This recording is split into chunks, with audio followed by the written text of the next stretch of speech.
Hey, does your child constantly demand you bring them things like they shout, "Mom, I want some crisps," or just quite simply, "I'm hungry"? Well,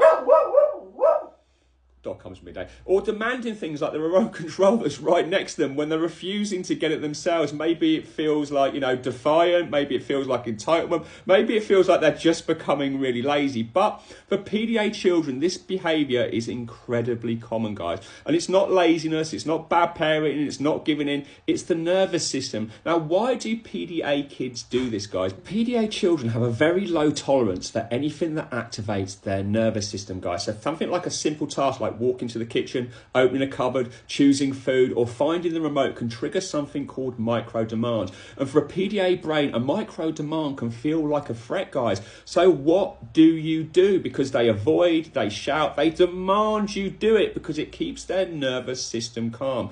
You're removing the demand for them, guys, and that tiny adjustment protects them from tipping into fight, flight, or freeze. But how do you know if it's a PDA or they're just downright lazy? Well, here's the key difference, guys, because a lazy child can do the task when they choose to, where a PDA child wants to do it, but their nervous system won't let them in that moment. So laziness looks like can't be bothered. PDA looks like a panic disguised as control. If you push, they escalate. If you accommodate, they regulate. Now that is the pattern. So what can you do, guys? Here are some strategies, 3 quick strategies for you. Number 1, choose connection first, like a calm, safe approach reduces the demand automatically. Number 2, lower the pressure, guys, offering options like, shall we bring it, or do you want me to come with you? And you give them autonomy back, guys. Number 3, build independence slowly. Tiny steps, one small task at a time will keep the demand very low.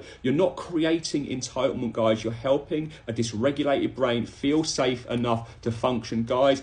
I'm Oliver. I'm the creator of askellie.co.uk. It's the free website that's helping thousands of parents every single day with all kinds of things to do with SEND. And you can Google it, or you can come over to my bio, click on my link tree. And each day I write a little blog about this. And it's low demands in itself how I write these blogs as well. There's no pictures, there's no fancy colours. It is just black and white. So it's quite low demand for disabled people to be able to, there's not too much going on. They can digest it in a way that's really clearly explained. And you can get it by going over to my more resources page, which I do daily, guys. Now, if this sounds familiar to you, let us know in the comments. I try and help people out where I can. So do other parents, guys. And I know you're going to get loads of people jumping on going, it's just spoiled kids, they're entitled kids, but it's not as simple as that. And parents of PDA children know it's not that simple. And I've got your back, guys. I'll catch you in the next video.